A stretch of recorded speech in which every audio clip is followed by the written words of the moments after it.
Welcome back, my friends, to TFT Hyper Roll with Artark and episode 2 of the Underground Trilogy. First, graphic, please. Like, comment, subscribe. You know the drill. You know what to do. It helps the channel grow.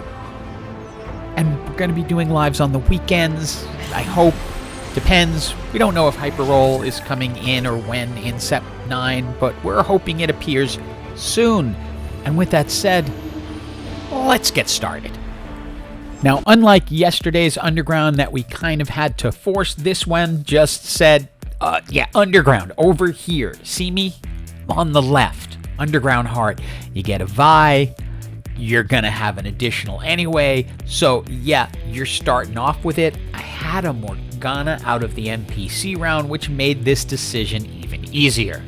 And I even had the makings of a static Shiv, which I just went ahead and put straight onto Morgana. No idea when I'm going to be able to get her in, but she's itemized. Now, Underground will often test your fortitude because you are very likely going to lose early, so you have to be prepared to take some wallops with some booms.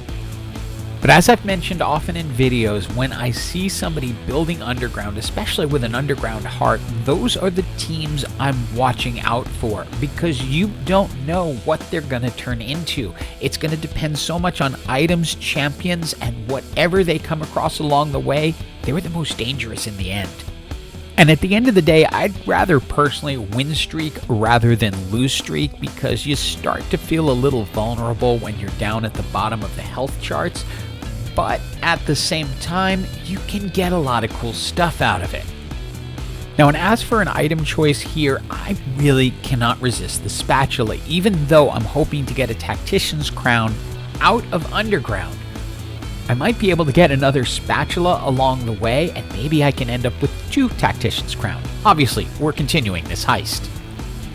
We meet another Underground team, and they have a slightly different strategy. With a really decent item on Vi, they are able to not lose, but we have the additional Underground, so we're getting more rewards for our lose streak than they're getting for their win streak.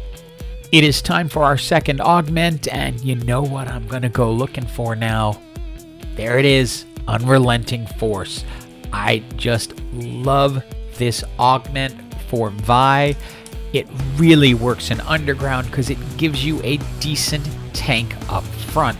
And I find it really hard to resist adding Titan's Resolve, so we just end up with a Giant Vi. But Giant Vi alone cannot carry the team, especially when you're dealing with an Animaniacs team that already has its misfortune.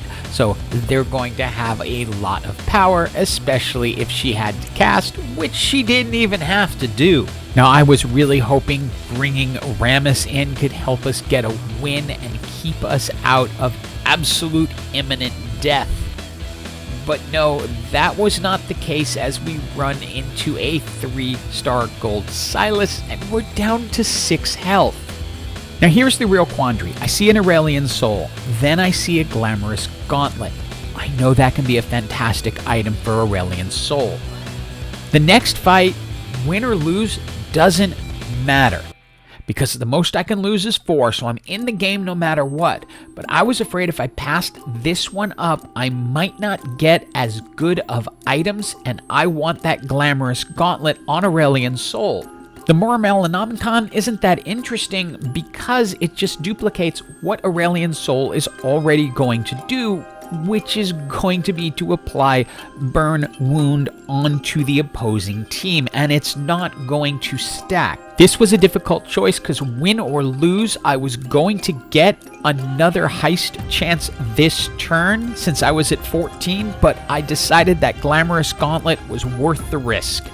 Now luckily, there was a spatula on the carousel, so I was able to pull that off, and now I'm able to make the Tactician's Crown I was hoping to get out of the Underground rewards. So I don't end up losing on that, but I have 1 life left, so there's not much room to make a mistake. I'm really hoping the last set of augments are going to help out, and this does not look good and looks even worse after that. Cybernetic Uplink was really my only choice. I want Aurelian Soul now casting faster, so Spear of Sojin onto Aurelian Soul. With Cyber Uplink, it's going to be a little bit faster, but this is the team I've got, and I'm hoping that they're able to win, and that getting the early Janna is going to help interrupt the opposing team. And at this point, I'm still running 5 threats because I haven't found anything that I think is going to improve the situation all that much. I'm just hoping that this team can win a little bit until I can find what I need. And Gary has clearly stepped away from his desk because I cannot find another Aurelian Soul, so that is stuck at 1 star or any other 5 costs that I can replace some of my undergrounds with, so I am just hoping they can hold on and win and somehow get through a 3-star Draven. We found a Samira and gave her a last whisper, and then we can go ahead and grab the Deathblade for her. That will at least give us some ace power in the back line, and we can substitute her out for Kale because she is a much stronger unit. We also brought an Aatrox up front and can give him a Dragon's Claw. We are still trying to fill this in. I missed an Urgot before, but grabbed this one. We can go ahead, pull out an Underground, and start filling in this team and hoping we can make it work. Somehow, we're still alive.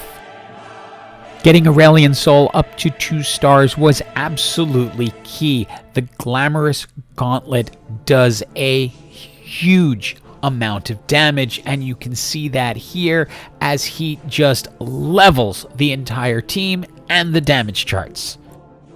And if you question the OP-ness of the Glamorous Gauntlet, just watch this.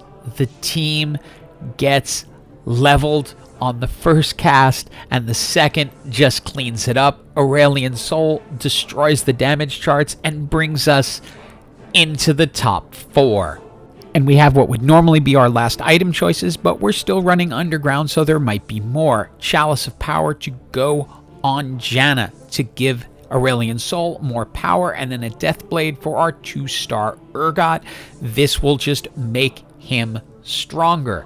So our team is looking pretty good going into these final fights. And now with even more power, Aurelian Soul can be even more devastating.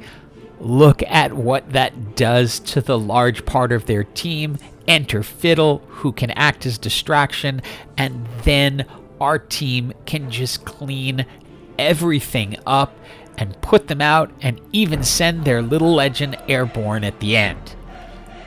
And since we are still running Underground, we get some good items, so it's time to cut and run and use these to help finish off our team.